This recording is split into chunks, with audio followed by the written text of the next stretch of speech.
네, 안녕하세요. 코드 없는 프로그래밍입니다.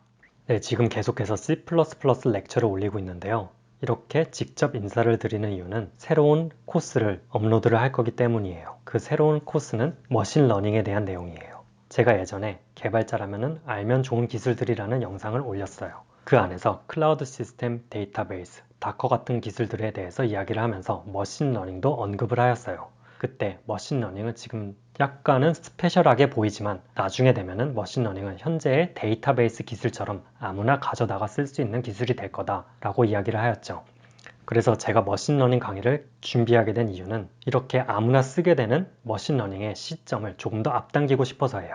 그래서 현재 나와 있는 머신러닝 강의들에 대해서 조금 찾아보았어요. 크게는 두 가지 타입이 있는데요. 첫 번째는 10분 안에 머신러닝 어플리케이션 만들기. 그리고 두 번째 타입 같은 경우는 대학에서 교수님들이 가르치는 머신러닝 강의가 1시간 반, 2시간짜리가 통째로 올라와 있는 케이스가 있어요. 그래서 첫 번째 형태, 직접 10분 동안 따라해서 머신러닝 어플리케이션 만들어 보기. 이런 형태의 강의는 이제 초보자가 직접 따라해 보면서 머신러닝을 직접 만들어 보고 자신감을 가질 수 있고 더 쉽게 접근을 할 수 있기 때문에 좋은 강의예요. 그런데 문제점은 이제 회사나 여러분들의 진짜 프로블럼에 그 어플리케이션을 만들 때 배웠던 그 테크닉을 그대로 적용을 하기에는 많은 갭이 있을 거예요. 그리고 두 번째 형태의 강의, 대학 강의가 통째로 올라오는 케이스는 실제로 뷰 카운트도 상당히 적고요. 강의의 절반 이상은 수학적 증명을 하는데 시간이 전부 허비가 되고 또 큰 문제점 중에 하나가 그 강의를 이해를 하기 위해서는 최소한 대학 수준의 확률과 통계 그리고 선형대수에 대한 백그라운드를 가지고 있어야만 이해를 할 수 있게 만들어져 있어요.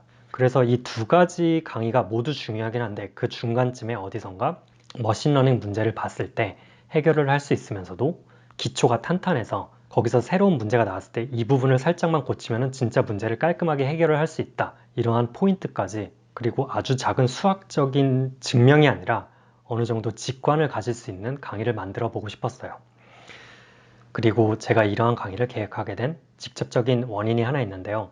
제가 회사를 다니면서 어떠한 친구가 자기 머신러닝 할 줄 안다라고 어필을 계속 하는 거예요. 그래서 지금 회사가 가지고 있는 문제를 그 친구에게 머신러닝 테크닉으로 한번 풀어봐라 라고 넘겨줬어요.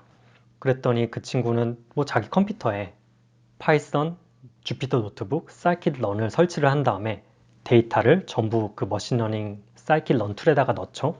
그래서 머신러닝 결과가 나왔는데 그 결과는 프로덕션 레벨까지는 아니지만 그래도 프로토타입으로 한번 실행을 시켜볼 만하게 나와가지고 그러면은 이제 바로 우리 엣지 디바이스에서 사용되는 C++로 임플리멘테이션을 해보자 라고 했어요. 그런데 문제는 할 줄 모르는 거예요.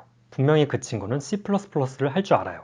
그리고 파이썬 주피터 노트북 사용해서 사이킷런을 통해서 머신러닝 결과까지 뽑아냈어요. 그래서 두 개를 합쳐서 C++로 임플리멘테이션을 해봐라 라고 던져주니까 못하는 거예요. 도저히 이해가 안 돼서 그 친구가 만든 머신러닝 모델에 대해서 계속 파고 들어갔어요. 그래서 알고 보니까 그 친구는 C++를 할 줄 알고 머신러닝을 할 줄 아는 게 아니라 파이썬 주피터의 scikit-learn 라이브러리를 사용할 줄 알았던 거예요. 그래서 그 친구에게 서포트 벡터 머신이 어떻게 돌아가고 현재 너가 만든 서포트 벡터 머신의 피처 도메인을 뭐로 정했냐 이런 걸 물어보니까 전혀 모르는 거예요. 그냥 scikit-learn에서 이 라이브러리를 가져다가 썼다. 그게 다인 거예요. 그러면 결론적으로 이 친구는 머신러닝을 할 줄 모르고 scikit-learn을 쓸 줄만 아는 거예요.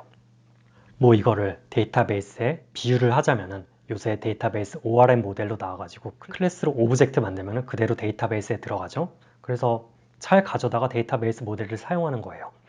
그런데 까고 들어가 보니까 인덱스가 하나도 안 돼 있는 상태인 거죠. 뭐 어떻게 가서 쓰긴 하는데 데이터베이스가 어떻게 동작하는지 하나도 모르는 상태인 거예요. 이거는 데이터베이스를 쓸 줄 안다고 말을 할 수 없는 것처럼 scikit-learn 쓸 줄 안다고 머신러닝 할 줄 아는 거 아니에요.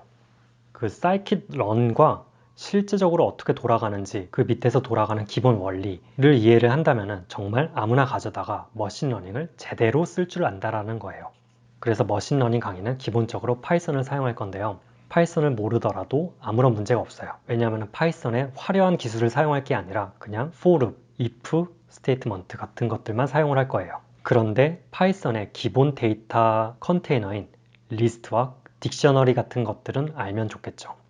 강의의 목표는 그 사이킷 라이브러리를 제대로 사용하는 게 아니라 그 scikit 머신러닝 라이브러리가 어떻게 데이터를 클래시피케이션을 하는지, 어떻게 리그레션을 하는지, 어떻게 프리딕션을 하는지 그거에 맞춰서 더 중점적으로 이야기를 할 거니까 라이브러리에 크게 구애를 받을 필요는 없을 거예요. 뭐 그렇다고 해서 제가 C++ 렉처를 그만둔다라는 건 아니고 C++ 렉처도 올리고 머신러닝 렉처도 올릴 테니까 두 개 다 보셔도 되고 하나만 보셔도 되고 뭐 원하시는 대로 보시면 될 거예요. 그래서 제가 이 머신러닝 강의도 유료화를 시킬 건데 100개, 200개 찍어놓고 갑자기 유료화를 시키는 게 아니라 C++ 강의의 유료화 정책 있죠? 그것과 마찬가지로 조회수가 잘 나오고 쉬운 영상들은 광고와 함께 계속적으로 무료로 볼 수 있게 할 거고요. 조회수가 좀 안 나오고 어드밴스드한 내용 같은 경우는 점차적으로 유료화를 할 생각이에요. 뭐 그렇게 하면은 모두가 만족할 만한 유료화 정책일 거라고 생각을 하고 역시나 최종 결정은 시장이 하는 거겠죠.